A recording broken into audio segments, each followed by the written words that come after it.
They don't know what it cost you just to survive.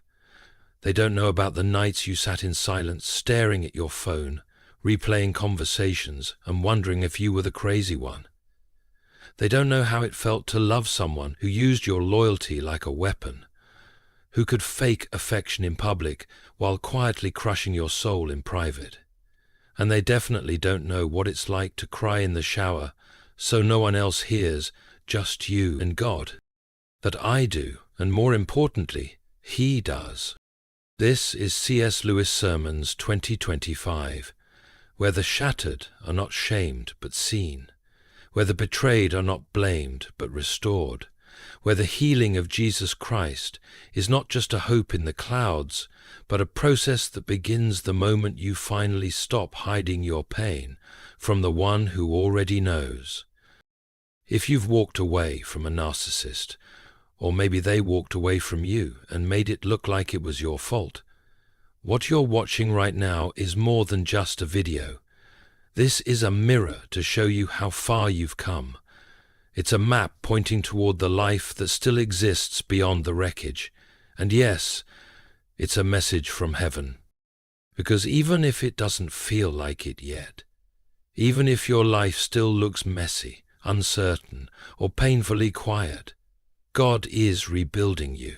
Not with what you lost, not with who hurt you, but with something better. Truth, peace, strength, and a future you didn't think you deserved anymore. And there are signs, not loud, not dramatic, but sacred and undeniable. Today, I want to show you 5 of them, 5 powerful ways you'll know that what you went through wasn't the end of you. It was the tearing down before the rebuilding began, the pruning before the growth, the wilderness before the promised land. So breathe, settle in, and listen closely, because what God is doing in your life right now isn't just healing you, He's rebuilding you. And those ruins they left behind, He's about to turn them into a testimony that hell will never silence. Let's begin. 1. You're no longer desperate for closure. You're hungry for God. There was a time when your mind couldn't stop spinning. Every waking hour and most of your sleepless nights were spent dissecting what went wrong. You questioned everything, the words they said, the words you said, the moments you thought were real but now feel fabricated. You tried to decode their behavior like your survival depended on it, and, in many ways, it did. Because that's what narcissistic trauma does. It doesn't just hurt, it destabilizes. It hijacks your sense of reality and replaces it with a constant loop of second-guessing. You thought if you could just understand why they changed, why they blamed you, why they walked away like none of it mattered, you could make peace with it.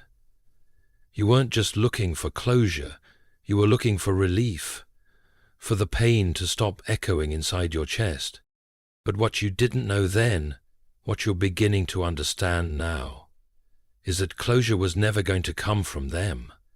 You were looking to the wound to heal you, looking to the liar to give you truth, looking to the person who broke you to put you back together.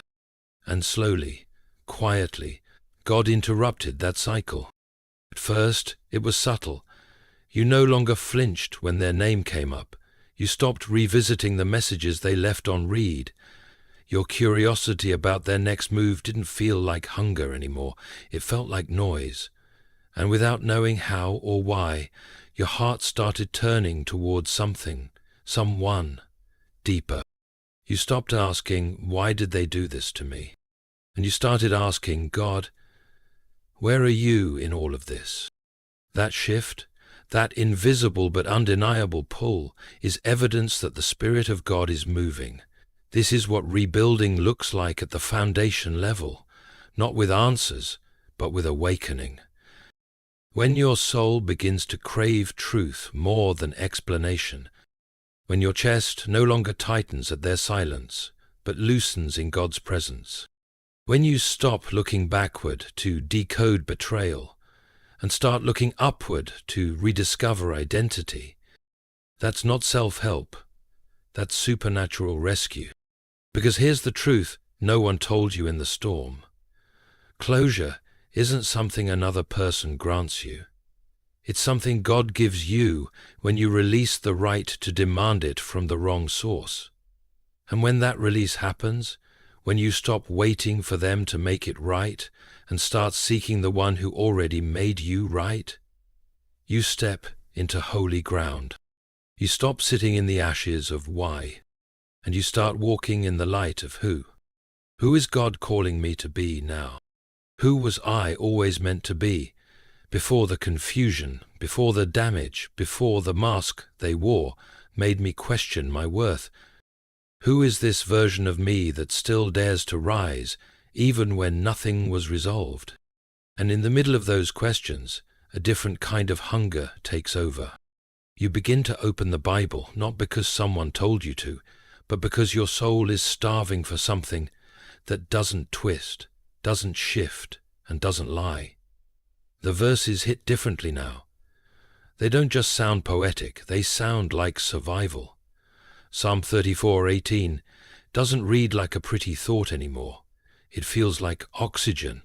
The Lord is close to the broken-hearted and saves those who are crushed in spirit. That's not a metaphor.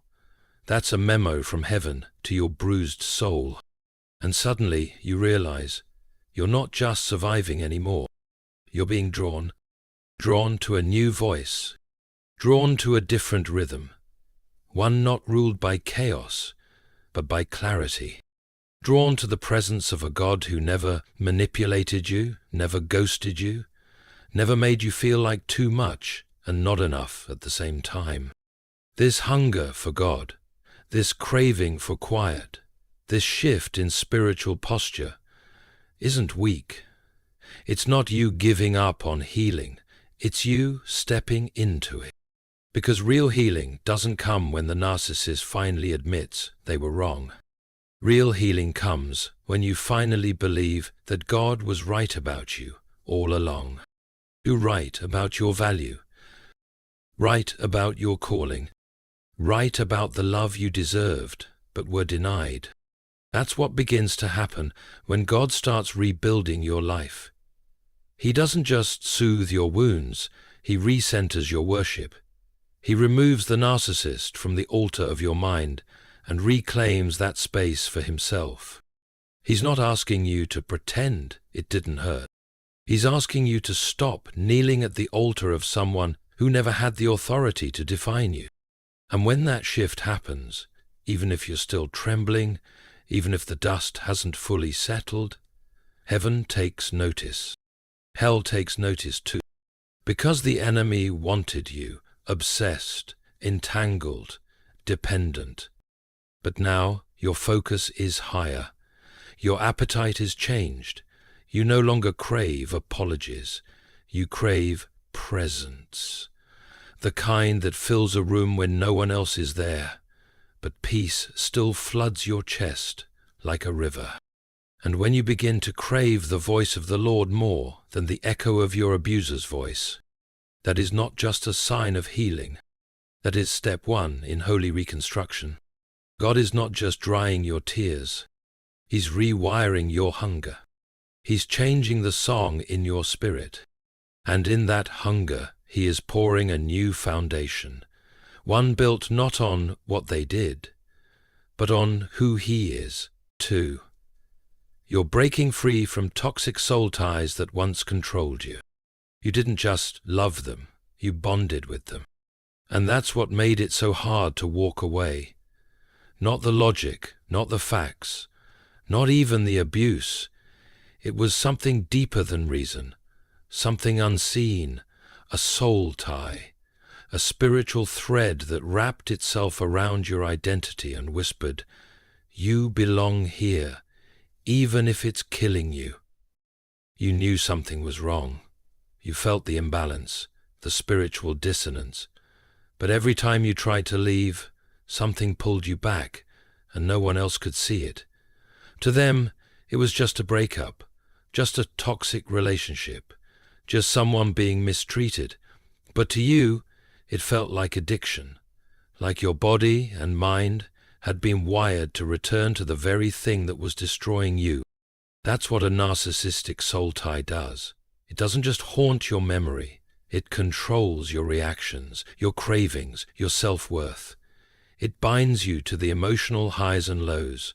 One minute, you're starving for their attention. The next, you're drowning in their rejection. And the cycle repeats over and over, while the rest of the world wonders why you just don't walk away. But something's changing now, isn't it? You're not reaching for your phone like you used to. You're not hanging on their silence. You don't feel that same magnetic pull when you think about them. The name that once sent chills through your bones now feels distant, familiar, but no longer intimate. You're not just emotionally detaching. You're being spiritually released. Make no mistake, that shift didn't come from willpower. It wasn't therapy alone. It wasn't time doing its thing. What you're feeling right now, that loosening, that space, that quiet distance, is the hand of God, severing what hell tried to keep alive. That's what it feels like when the soul tie starts to break. You begin to breathe without bracing. You wake up without checking their status. You stop feeling haunted by what if and maybe one day. You stop fantasizing about reconciliation and start dreaming about freedom. That's not a mood swing. That's deliverance. Because God doesn't just call you out of the relationship. He calls your spirit back from where it was trapped. Every piece of you that was stolen, twisted, suppressed. He begins to gather it, restore it, and bring it home. And sometimes you can almost feel it, like something invisible but heavy is lifting off your chest. The weight of needing their validation is gone, and in its place is a strange, beautiful thing called peace. But let's be clear, this kind of peace comes after war.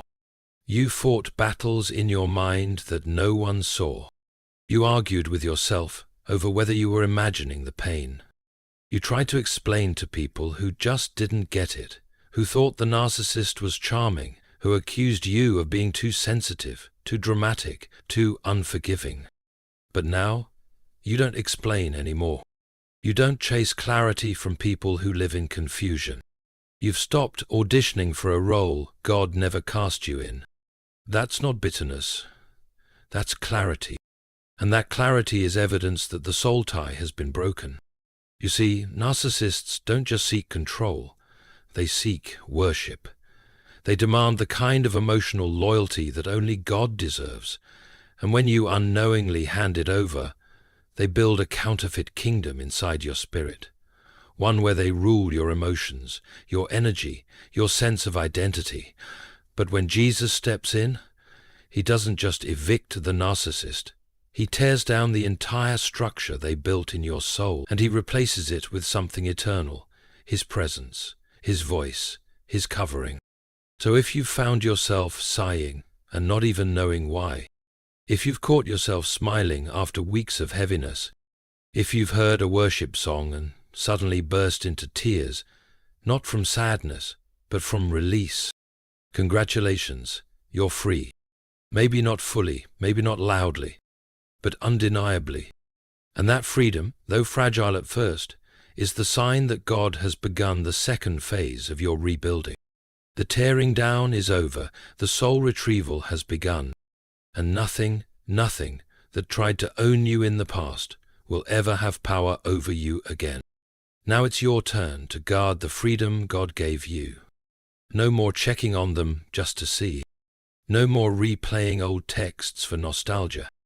No more romanticizing what was actually spiritual abuse. Instead, you bless the boundary. You anoint the distance. You worship in the silence they used to occupy. Because your soul has a new attachment now. And this one doesn't manipulate. This one doesn't gaslight. This one died to save you, not to control you. And his name is Jesus. If this is you, if you feel the soul tie breaking, even if it scares you, type below in the comments, God, thank you for breaking what I couldn't. Let it be your declaration. Let it be your first cry of freedom. Let it be the sound of a soul finally coming home. Trees, simple joy is returning to your life, and that is no small miracle. There was a season, maybe longer than you'd like to admit, where joy felt unreachable.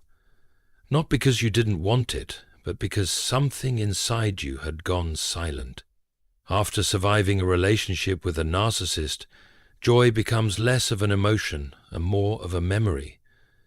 You might remember laughing, but you can't recall the feeling. You might remember loving beauty, music, nature, prayer, but your senses had become dulled by walking too long through an atmosphere of manipulation, fear, and emotional tension. Living with a narcissist rewires your nervous system. Even in calm moments, your body is bracing for impact. You scan the room before you smile. You analyze your own voice before you speak. You suppress any expression of joy because you've learned through experience that happiness can be weaponized against you. Your excitement was mocked, your peace interrupted, your gratitude turned into guilt. Joy to them was a threat, and so over time you buried it deep. You stopped laughing with your whole heart. You stopped singing unless you were alone. You stopped trusting the moments that felt light, because you knew darkness was never far behind. But healing, when it is real, doesn't always start with answers. Sometimes it starts with laughter, soft, unexpected, not attached to anything dramatic. A laugh that slips out before you can think about it. A smile that stays longer than usual. A breath you didn't know you were holding, finally released without fear. And it's in these subtle moments that you realize something sacred is happening. The joy you buried is coming back to life. Not all at once, not in grand, sweeping gestures, but slowly, steadily, like morning light returning to a room that's been dark for years. You're not chasing happiness anymore. You're not chasing them. You're not waiting for their reaction to determine your mood. Instead, you're finding delight in the ordinary, the steam rising from your morning coffee, the birds outside your window, a song that stirs something in your chest you thought was long gone. You're not forcing anything. You're not pretending. You're simply being, and somehow, being is enough.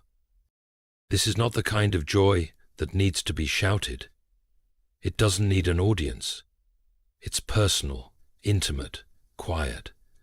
It flows gently. The kind of joy that doesn't erase the past, but softens it.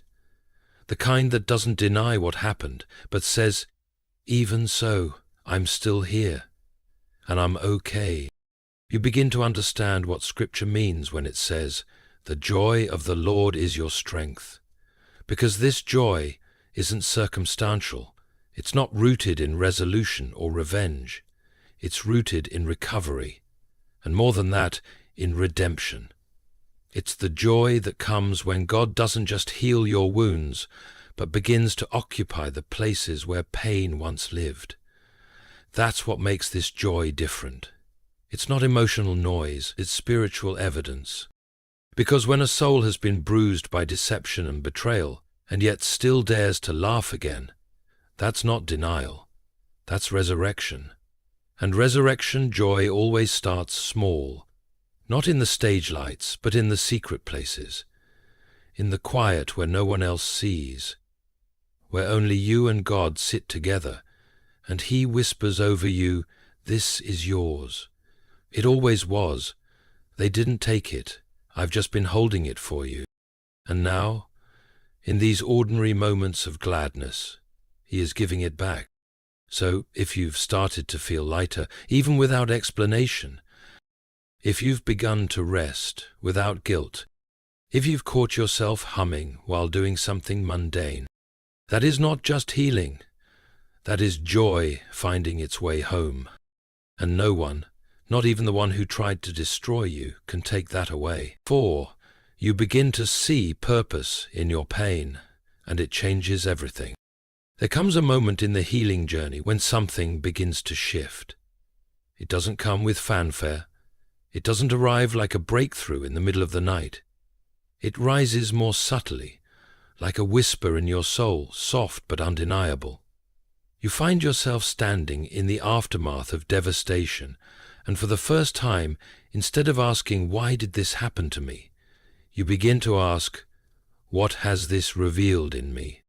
At first, you resisted this shift. It felt wrong to search for meaning in the very place you were broken. You weren't ready to hold hands with the trauma. You just wanted to forget. You wanted to move on. But forgetting never worked.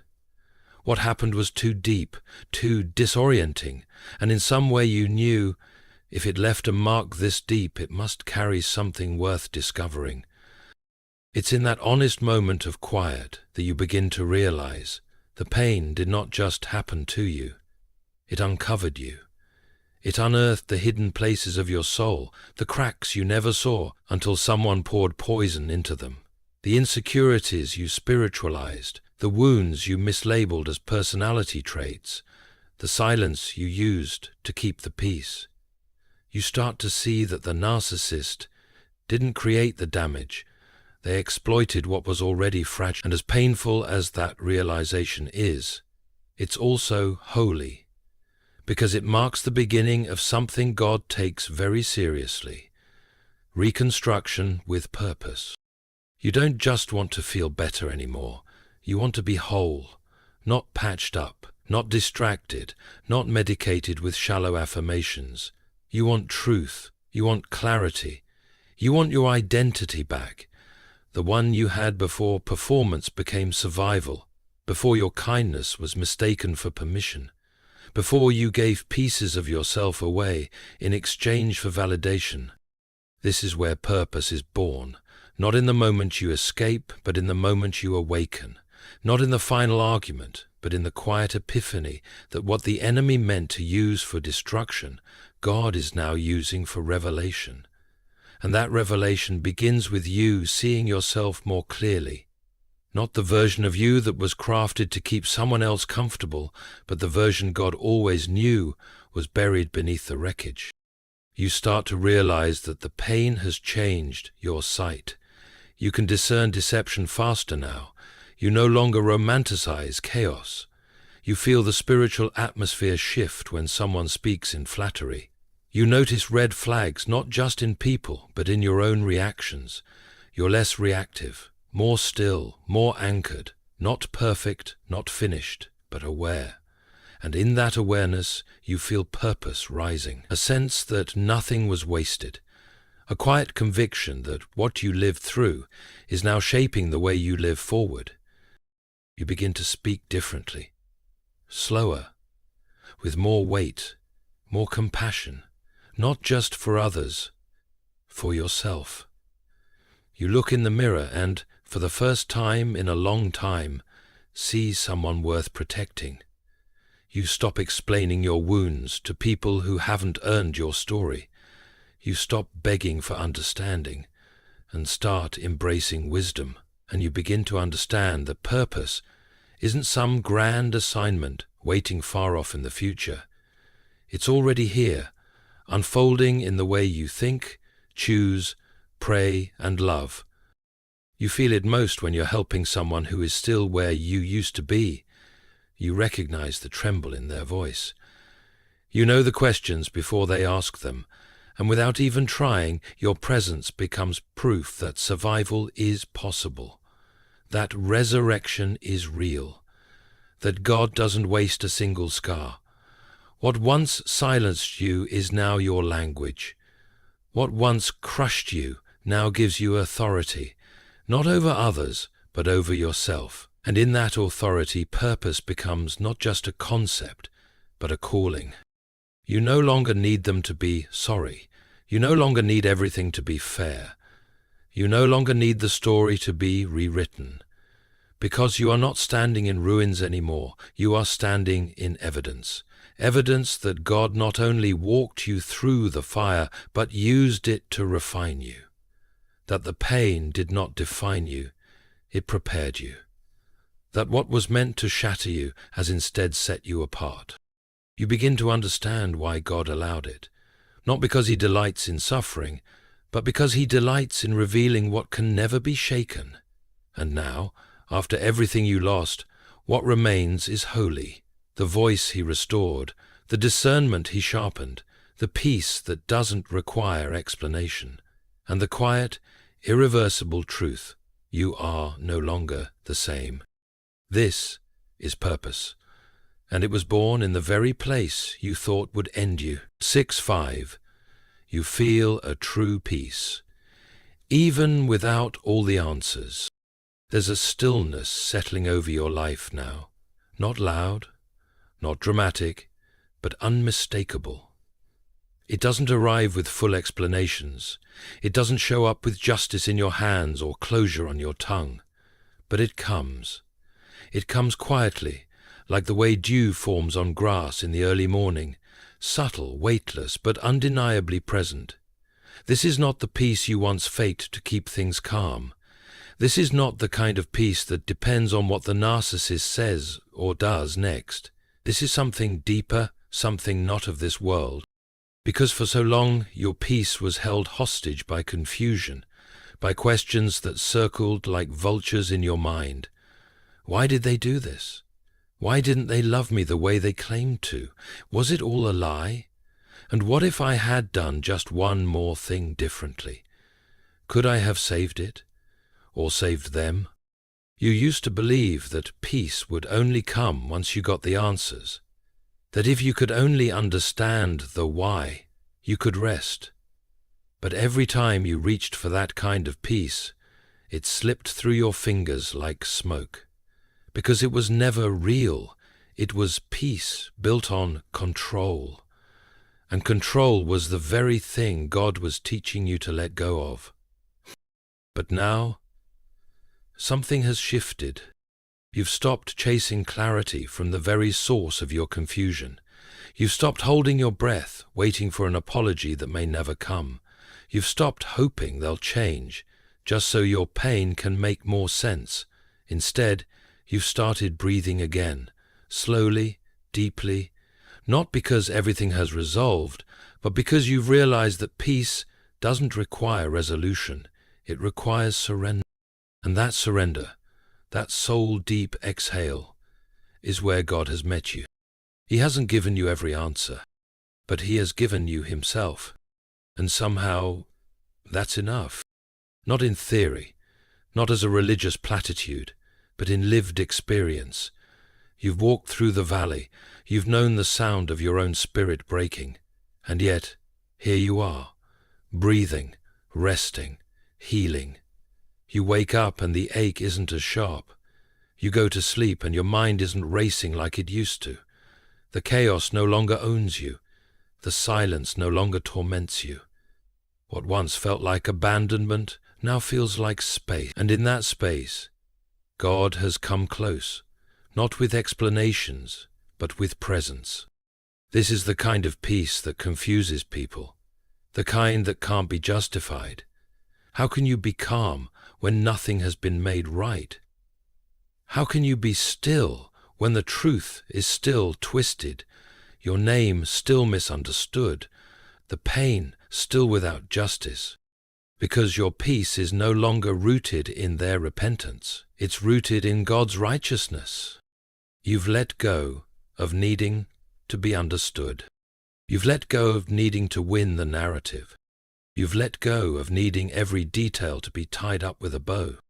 And in that letting go, you've stepped into something holy, a kind of peace that isn't born from having all the answers, but from trusting the one who does. You still don't know why they did what they did. You may never know, but that mystery no longer binds you. It no longer defines you. You're no longer standing at the door of someone else's guilt, waiting for them to open up and let you go. You're walking freely now, not because you escaped every scar, but because you no longer need permission to be free. And the more you rest in this peace, the more you realize it was never about having all the answers. It was about finding the one answer that mattered most, the presence of a God who didn't leave when everyone else did,